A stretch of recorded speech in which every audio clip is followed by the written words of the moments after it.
Life's been giving me a right old bollocking of late. I feel like I've seen and experienced it all, through thick and thin, so to speak. But for the whole time, in the back of my mind, I've been wondering where Ostium gets all its bloody power.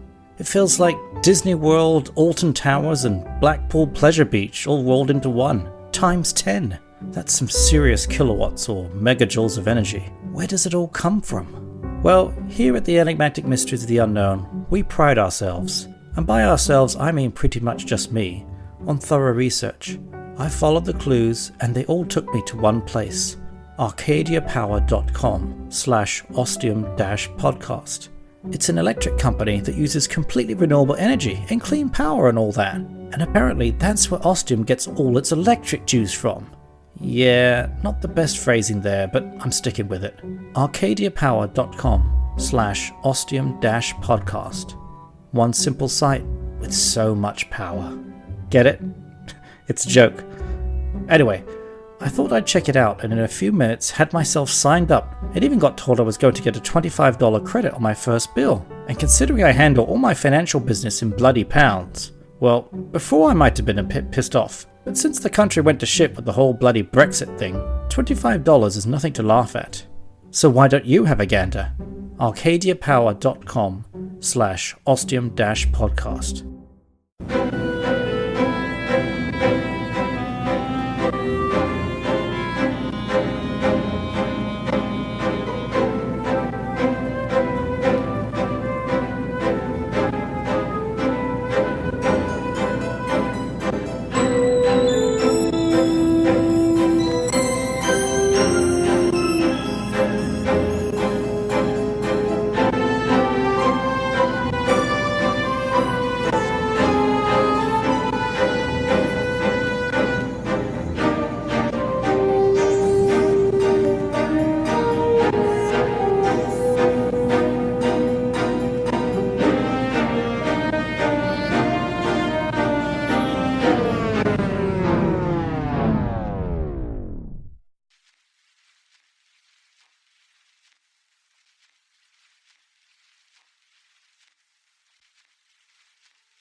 The dawn woke me. It was one of those cliche moments where I didn't remember where I was. Then I did. I was in a fucking cemetery. I dragged myself up into a standing position. Used a tombstone to do it. Steve's tombstone. It hits me again. I almost end up on the ground again.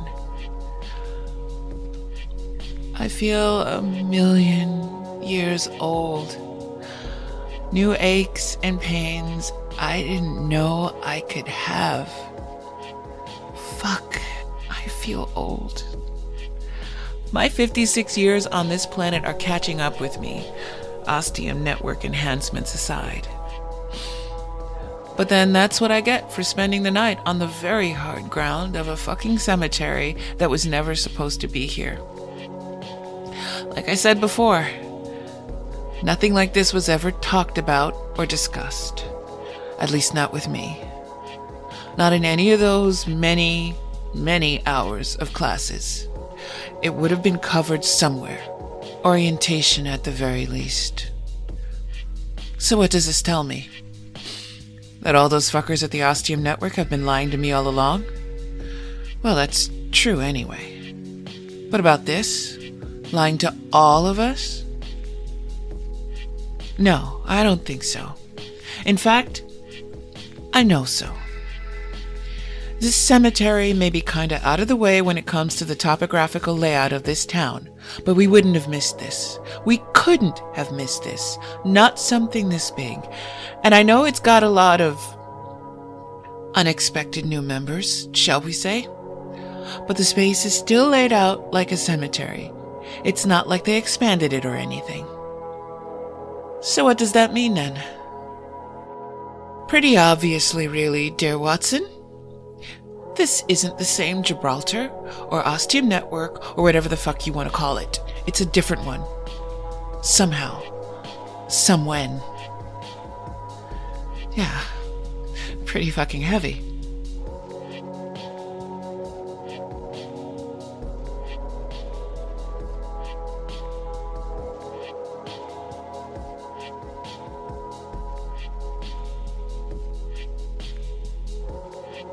So what does that mean, exactly?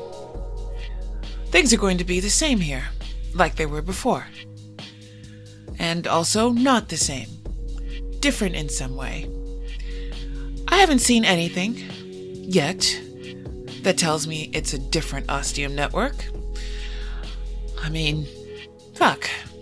My goddamn journal sounded right. Still the same. If a different me had recorded that entry, used slightly different language, word choices, phrasing, would I have been able to spot it? Recognize that shit? You know, I'd like to think so. No. I fucking know so. So it just means there was another me here in this other Ostium Network, and this other me was real close to me, so we're just going to take that as a given. But this isn't another door, another place that Ostium takes you to. This is the Ostium Network. It's not just some place you visit. This is where it all started. The be-all and end-all. Ground zero. Patient X fucking Typhoid Mary. Yeah, that last one was a stretch. Learned about that during some random historical reading. For fun. So where the hell is everyone? Why does this feel like I just went through another routine Ostium door? Even though I never did by myself, and found everyone mysteriously gone on the other side. What the fuck?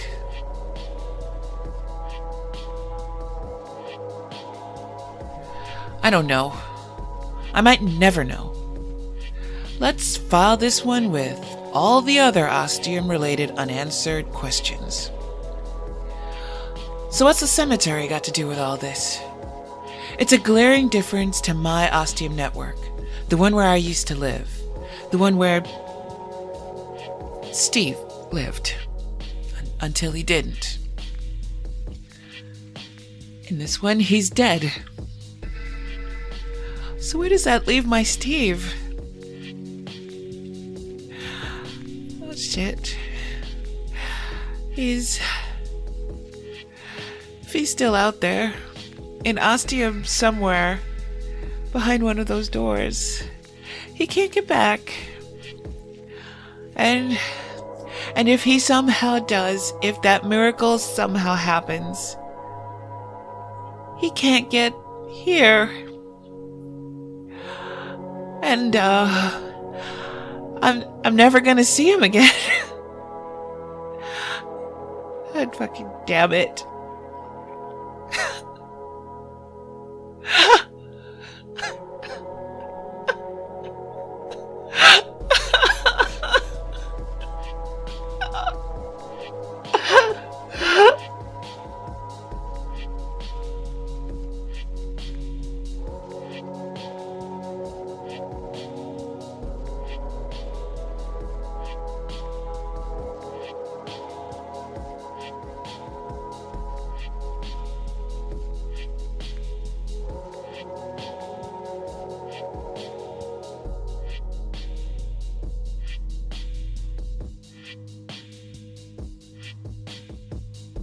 I could start attaching significance to everything that happens to me, to the events that come into play in my life, choices I consider and make, the decisions that lead me to oh so new and interesting places, I could attribute some higher power making all this shit happen. But I know I'd be lying to myself in every way possible. I've come this far. I've survived on my own. I'm not going to start lying to myself now. So what can I get out of being here? What is there to gain? How can I make this fucking worthwhile? Well, if I had the choice of being stuck in Ostium or the Ostium Network, I'd choose this place any and every time. Everything is here. Somewhere. Like I said, this is where it all started, where it got developed, where we first started learning, where the first time-traveling towns began. The first Ostiums. It's all here. The answers. Finally. I just have to find them. And the good news is, I know my way around.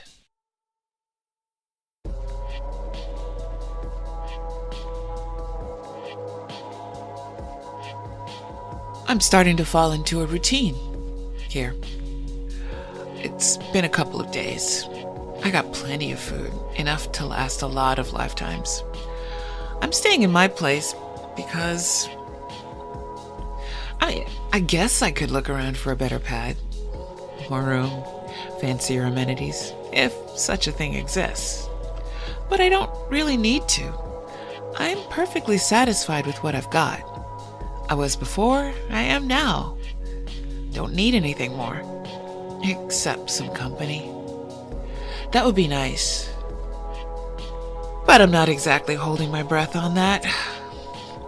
I'm doing a lot of walking. Feels great to get some exercise. The weather continues to be just wonderful. Air is fresh and clean with a good dose of brine. I've started doing some reading again. I've still got that ridiculous ebook library on my datapad, and it's still connected to the local area network here, so I've got access to everything just like usual.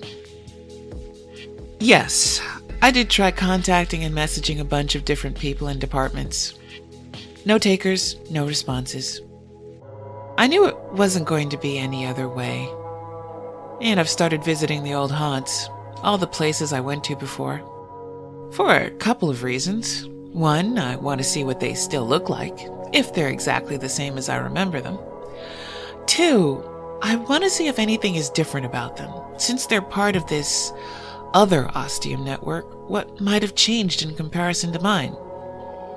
And three, what can I learn from them? Is there something altered? A detail, a clue, a fact I didn't catch before? Something that can help me understand, comprehend better, and ultimately get me the fuck out of here. I've encountered and overcome a lot of hurdles in my time, in my life, in Ostium. So when I start hitting them again, here in the Ostium Network, I'm not surprised, I'm not fazed. I keep going, because I don't give up. Even when I feel I've exhausted every fucking angle, part of me keeps going, keeps trying. I visit the classrooms, I visit the offices, I visit the rooms of my past. I check out every location I can remember I've ever been to in the Ostium Network. I find datapads, lots of them, datapads aplenty, and not a word of worth on any of them, not a sentence of sense, not a tidbit of temerity, usefulness. Jack shit, basically, whoever Jack is. It's all stuff I already know, or didn't really need or want to know. A lot of stuff on the classes I took, a lot of personal stuff, thoughts and ideas about time travel, about a favorite time to travel to. Some interesting thoughts, actually, but nothing useful. Nothing moving me a crucial step further. Just lots of ideas that keep everything in a holding pattern. Nothing moving forward. And a whole lot of people lusting after each other. Woman after men, woman after woman, and everything in between you can imagine. There is no outright no sex policy. or an avoid fraternization at all costs. People like people. People like to fuck other people. You can't stop that, no matter how much you might want to. And I've definitely seen humanity try, like those religious nuts in the late 20th and early 21st centuries. But it's still another thing to be reading people's very personal thoughts. Ah! My eyes! Yeah. But I had to check them all. Had to be sure. For all I knew, one of them could have somehow belonged to someone high up in the echelons of the Ostium Network. Maybe even Mr. Head Honcho himself. Nah, not him. That guy wouldn't leave something that valuable hanging around. The Ostia Magna Carta for anyone to get their grubby fingers on. So, maybe something then. Nope. I don't know if it's because of this particular place, this Ostium Network. Did things like recording crucial pieces of information on your datapad just not happen here? Did they happen in any version of the Ostium Network? So I need to untangle that thought a little. Really wish I had Jakey here to bounce my thoughts off of. I'm sure he'd be happy to offer up a lectured paragraph for 10. But if his resurrection were unlikely in Ostium, it's a million years beyond that here. This idea of multiple Ostium networks, multiple iterations of places in time. It was certainly discussed in a number of the classes on traveling through time. None of them cohesively linked up with whatever the engineers and scientists and specialists were doing in Ostium. And none of us asked. We were too, what's the word? Gobsmacked by everything. There were some things I would question and ask for more info on, more specifics. But this conceptualizing was way beyond me and my ken. So I kept mum. Wish I hadn't now. Wish a fucking lot. So let's try and bring it down to our level. You have your straightforward time travel shenanigans, your linear chronological type. Your Marty McFly traveling back and finding his mom has the hots for him, which really fucks with the space-time continuum, and he starts to go all Invisible Man. That's the one that gets covered in a lot of books and movies and pretty much all of pop culture. Bill and Ted did a great job, especially that bit when one of them wants something, then it appears because he went back in time and made it happen, but you don't have to see it, the item just appears. So that's your straightforward variety of time travel. The other one, as I understand it, is a sort of parallel universe one, a tangential one, if I'm using that word correctly. I think I am. Which is that each time a choice is made, a decision decided on, multiple timelines begin from that point.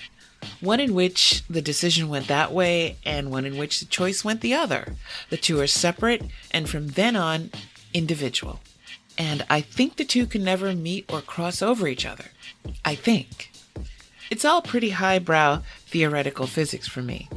So in this scenario, Marty McFly can go back and have a grand old time with his mother, if he wants, and not cause any problems with the space-time continuum. Well, no, that's not right, exactly. If I'm following this right in my head, now there won't be any time problems with his timeline, because the tangent happened after he traveled to his past and messed with it, starting on its own course, while his actual timeline where he resides is perfectly fine. I don't know if I made any sense there. It doesn't really sound like it, to me. But I think I kinda get it, at least.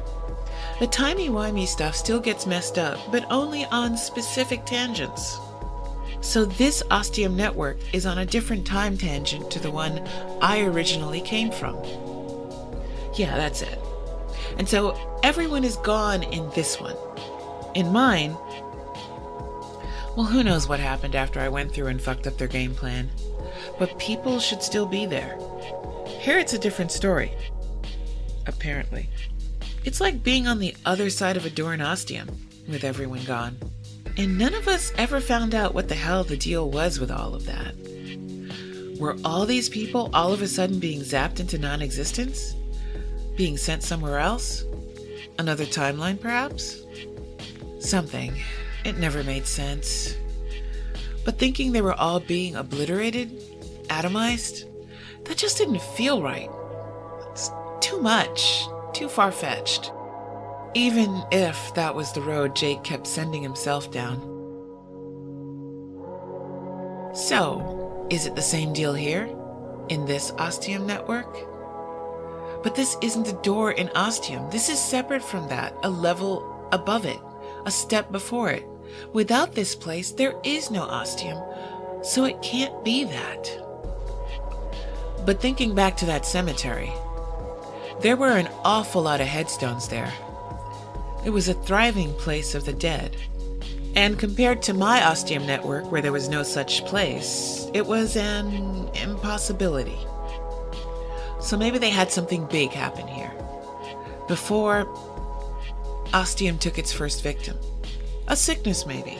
Something they couldn't control, couldn't predict. And people started dying. A lot of people. For some reason. And there wasn't anything they could do about it. They couldn't bring in outsiders to help. No doctors or military or whatever they thought might help to solve the problem. And they couldn't send everyone out either. Send them back to wherever they came from. It needed to be contained. And if they didn't understand what was going on, they couldn't afford to send people back to the real world. Maybe it was contagious, whatever it was. And that's when the scary thought drops into my mind like a stone into a pond. What if it's still contagious and still here? I've never been one to shirk my duties. I thrive on facing things head on. Facing fucking reality, no matter how real it might be. I'm stuck here. There's nothing I can do about it. If there's some shit in the air here that's gonna kill me, then that's that. In the meantime, I'm going to enjoy myself as much as I can, which also means taking care of myself too, which leads me to something I haven't talked about before. Something the Ostium Network did let us know about shortly after we started working here, and it's something I've never heard anyone, man, woman, or other, ever turn down. Honestly, it pretty much makes up for them taking away our implants as soon as we got here.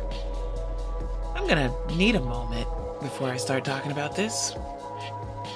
And a drink.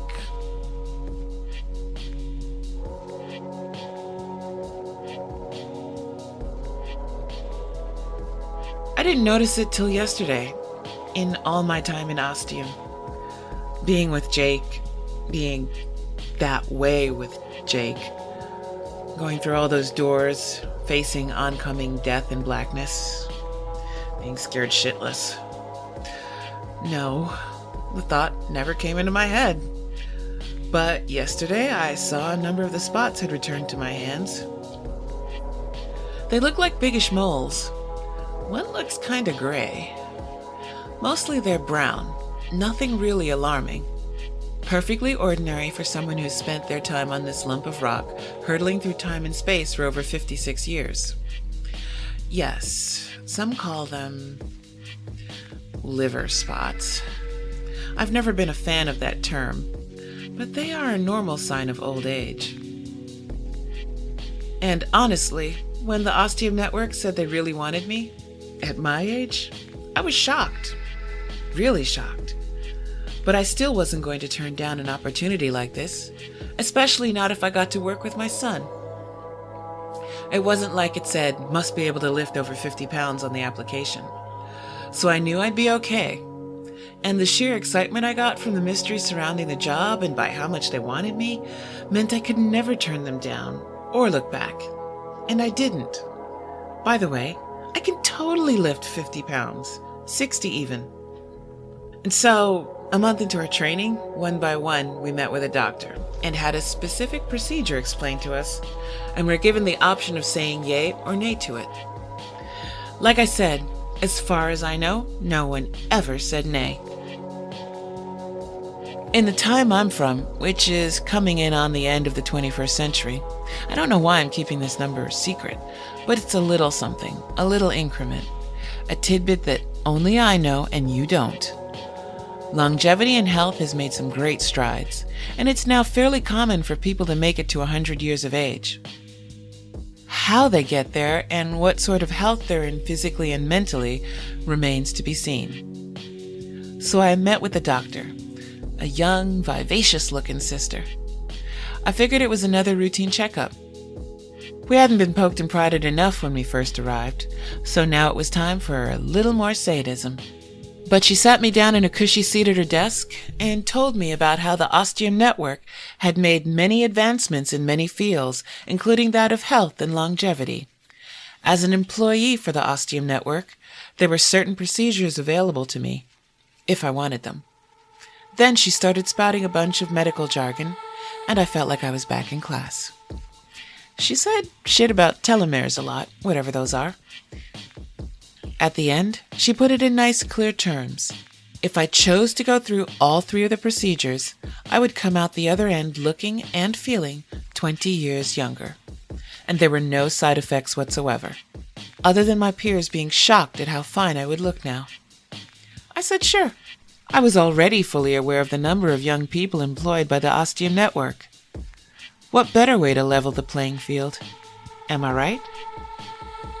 It took 3 hours. Some painless injections, some medications, then 90 minutes in a special chamber that filled with this goo. I was fitted with a breathing mask, stripped down to my birthday suit, and got comfortable. Fortunately, the goo was warm. It was pretty relaxing, actually. I took a nice nap, and they woke me when I was done. And they were totally fucking right. I looked in my mid-30s, and I couldn't believe it. I felt awesome. Just great.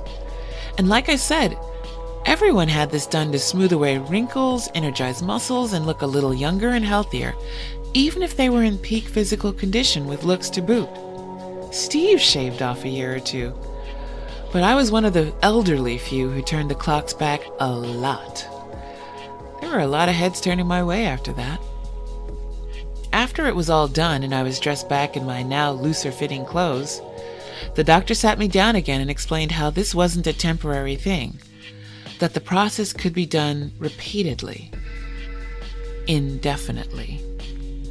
I don't think I fully processed the true meaning of this statement until... perhaps now? Maybe because I didn't believe it? Maybe because no one did, but did it anyway. She just said, basically, that we could all live forever, if we wanted. We could become immortal. The caveat was that we always had a choice in this. It was never chosen for us. This wasn't going to be an immortal existence doomed to never be able to die. When one wanted to kick the bucket willingly, they certainly could. Not to mention all the other common and popular ways some choose to end their lives, or have their lives ended for themselves. I was told that the best and most effective treatment was an hour goo bath every 6 months. A paltry price to pay for looking this fucking badass. I'd surpassed the 6-month mark. Was closing in on a year, actually. So it only made sense some of my body's cells were now starting to feel their age. The first question was, did the goo bath exist in this Ostium Network? And was it still working? The second question was, did I still want to? Fuck yeah! Was the resounding response to the second one. Answering the first question took a little longer as I had to remember what room the goo baths were located in what building. I did find it pretty quick. Everything was running like normal. And fortunately, I'd had the procedure done enough times to know the actual operating of the bath was something even I could handle.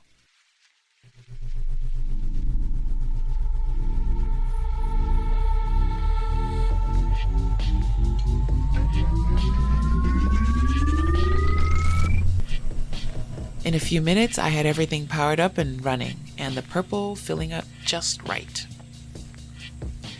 When it was ready, I set an alarm, stripped down, and like Goldilocks, stepped into the just right goo with the respirator running and got comfortable. I didn't sleep this time. I didn't trust that nothing would go wrong. When the alarm went off, I was up and out of there and going through cleaning procedures according to protocol. Before I put my clothes back on, I checked the full-length mirror, which was simply required in this room. I looked 36 again, and amazing. Like before. I couldn't help winking at myself. The doctor had told me there were some more severe procedures that could increase the aging retraction to up to 30 years, but with those were potential side effects and irregularities. That last word had me steering well clear of that risk. 20 was just fine for me. And then I was back in my familiar apartment, after a nice long hot shower with a steamy mug of tea, contemplating on the next steps I could take, and making the nightly journal entry. Before I looked at entering the world of buildings and offices and locations I'd never been before in the Ostium Network, there was one last place I hadn't been that I'd have to make myself check.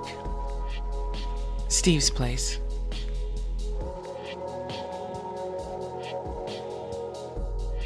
His place isn't too far from mine. I haven't forgotten where it is. Some things you can't forget. But it is far enough that it's a bit of a walk. I take the EV and I'm there in minutes.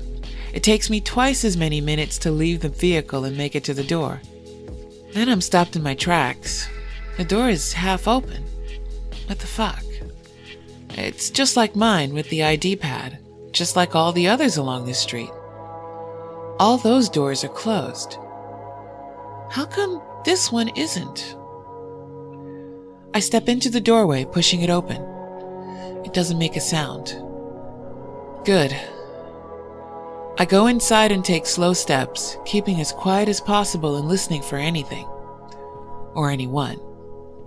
I enter the living room and then I just wait.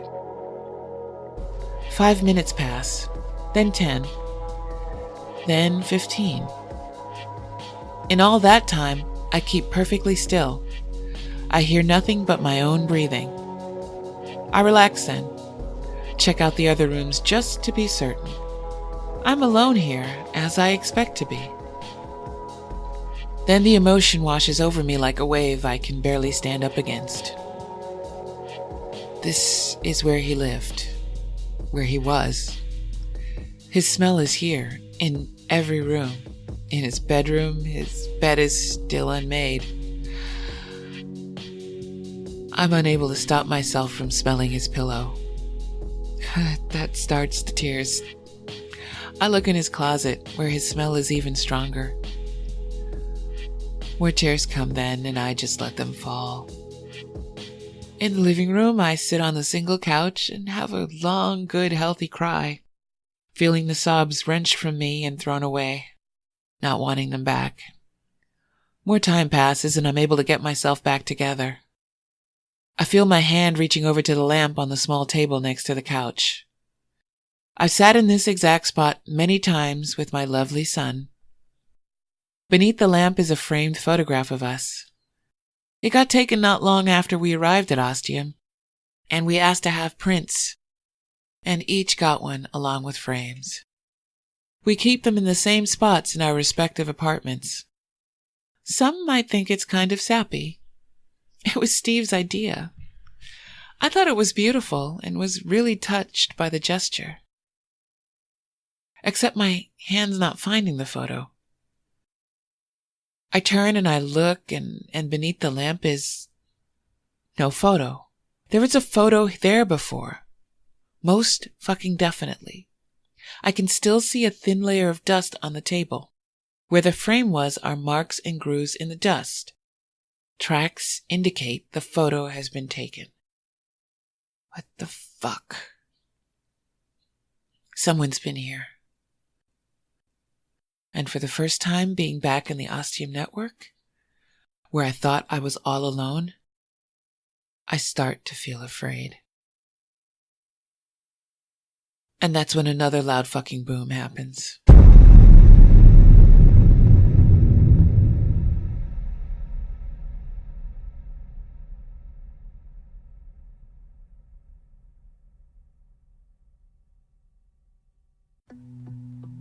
Hey everyone, Telander here. Every day now there's something on the news about climate change. Whether it's big corporations, small towns, entire countries, or indigenous groups affected. It's across the entire globe and we're all involved. But there are times where it feels there's only so little we can do. We recycle as much as we can, we pay attention to where we shop and buy what we need, but ultimately we end up feeling pretty helpless. Arcadia Power is a place where you can make a difference. If you sign up for Arcadia Power, you can feel good knowing that 100% of the energy being supplied to your home, whether you rent or own, is being supplied by clean, renewable sources. I was using PG&E before and thought it was going to be a hassle to switch. It wasn't. It was so easy. I even got to pick what type of renewable energy I wanted. I went with wind power, and each month I get to see a graph with a breakdown of my renewable energy usage and my clean impact. All the information you need is at arcadiapower.com/ostium-podcast. I know it's not a lot, but I will fully admit I feel a little better about myself now, knowing I'm doing what I can to help fight climate change. And now you can too, just by signing up. Plus, you'll be helping support this show too. So, win-win. Just head on over to arcadiapower.com/ostium-podcast. This episode was written and produced by Telander. The voice of Monica is performed by Georgia Mckenzie. Sound effects are courtesy of the wonderful people at freesound.org. The music featured in this episode, all from the Free Music Archive, is To Begin by ENOT. Did you know there are many ways you can help support Ostium? You can tell a friend about the show, or talk about Ostium on social media. You can leave us a review on iTunes, and let us know, and we'll send you a free sticker as a thank you. And if you really want to help us out, you can support us on Patreon at patreon.com/ostiumpodcast, where you'll get access to a whole bunch of bonus content, like outtakes, the Ostium files, and even early access to new episodes. So check it out at patreon.com/ostiumpodcast. Thanks so much for listening, and we'll see you in 2 weeks.